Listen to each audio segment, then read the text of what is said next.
6h46, l'heure d'ouvrir le kiosque de Thomas Soto. Le meilleur moyen de prouver que l'on peut faire ce que l'on veut et qu'on peut faire dire ce que l'on veut à des chiffres, en l'occurrence ceux du chômage, eh bien c'est de regarder, Julie, les unes de vos quotidiens ce matin. Il y a celle que l'on va déguster, savourer ce matin à l'Élysée. Direct Matin, l'inversion est une réalité.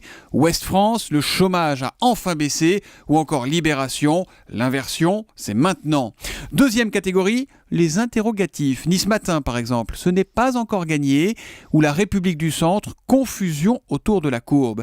Et puis il y a la troisième catégorie, ceux qui n'y croient pas. Exemple le Figaro, les emplois aidés au secours de Hollande. Pour le quotidien, c'est la hausse des radiations et des contrats aidés donc qui permet au chef de l'État de dire que la baisse est amorcée.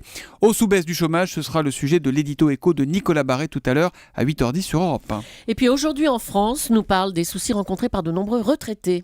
L'article est titré « Les jeunes retraités attendent toujours leur pension ». Ça concerne donc les nouveaux entrants. Vous allez comprendre le problème quand je vous aurai dit que certains d'entre eux qui se sont inscrits en septembre ne toucheront pas leur première pension avant le premier trimestre de l'année prochaine. Ça peut donc faire 6 mois sans toucher un seul euro. En fait, les caisses d'assurance retraite sont débordées. C'est particulièrement vrai en région dans le Nord, Nord-Pas-de-Calais, ou encore dans le Languedoc-Roussillon. Anita, par exemple, retraitée dans le Nord, a dû attendre 4 mois avant d'être payée. Ce n'est pas la peine de réclamer, ont-ils fini par nous dire. Et elle est en colère, Anita, car pendant ce temps-là, il a fallu continuer à payer le loyer, l'électricité, les crédits et tout le reste. Et quand le versement est enfin arrivé, ce fut la douche froide, 1080 €. On n'a jamais été aussi malheureux, explique cette mère de 6 enfants, 25 fois grand-mère, et qui a travaillé toute sa vie dans une usine textile. Avec mon mari, ça fait 44 ans qu'on est mariés. On n'est jamais allé au cinéma ou au restaurant parce qu'on travaillait.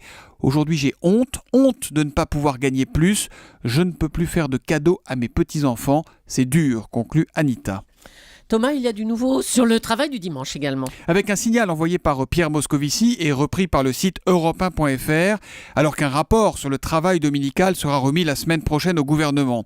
Le ministre de l'économie s'est donc dit favorable à plus de liberté sur le sujet. Eh bien, quand on lit le point, Julie, on se dit que c'est pas un mal. Le papier s'appelle « Bienvenue en Absurdie ». Vous savez, Julie, qu'il y a des zones où le travail dominical est interdit. Je vous apprends rien. Sauf que dans ces mêmes zones, les magasins ont le droit d'ouvrir. Vous me suivez ? Oui. On a le droit d'ouvrir, mais pas de faire travailler ses équipes. La solution légale, c'est donc de faire bosser sa famille, parce que ça, c'est autorisé. Conséquence, le patron du magasin Nature et Découverte du centre commercial de Bercy Village à Paris a mis les siens au boulot. Et dans ce centre, 11 enseignes ont fait de même. En revanche, la Fnac ou Sephora, eux, restent fermés, parce que là, évidemment, il faudrait avoir une très grande famille pour faire tourner la boutique. Mais en revanche, parce que c'est pas fini, 17 restaurants, eux, ont le droit d'ouvrir normalement, parce que c'est une autre législation. Et puis, il y a les enseignes alimentaires aussi, enfin presque, parce qu'elles peuvent ouvrir, mais elles doivent quand même fermer à 13h. Ubuesque, on vous dit, c'est hallucinant, vraiment. C'est page 36 du Point. Marion Calais, bonjour. Bonjour Thomas. Alors, tous les matins, vous êtes notre œil sur les régions et aujourd'hui, vous nous emmenez où ? En Côte d'Or, c'est en fait le titre à la une du Bien public qui m'a interpellée ce matin, jugé plus tôt.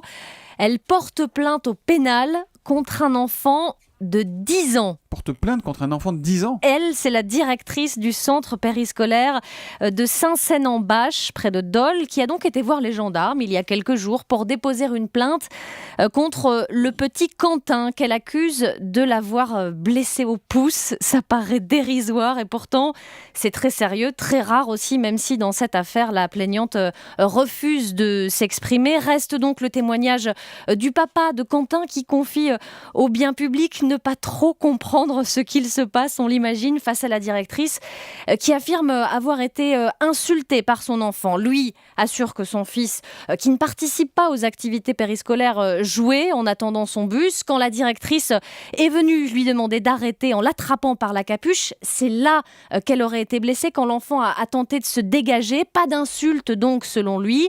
Pas de problème d'autorité non plus, c'est ce qu'affirme le père. Et aujourd'hui, en tout cas, cette question, jusqu'où va aller cette affaire ? Le Bien public évoque une possible conciliation. Ça serait peut-être pas mal parce qu'on entend dire que les tribunaux sont un peu surchargés. Voilà, hein, un peu plein. En plus, c'est souvent, honnêtement, la solution privilégiée, dit le Bain public, pour les plaintes contre des mineurs de moins de 13 ans qui, de toute façon, ne peuvent pas passer à cet âge-là devant un tribunal. Ça me rappelle le sujet qu'on a traité il y a quelques jours à 6h15, les rapports parents-professeurs. Mais parlez-vous, mon Dieu, parlez-vous, portez plainte au pénal contre un enfant de 10 ans pour un pouce retourné. Ouais.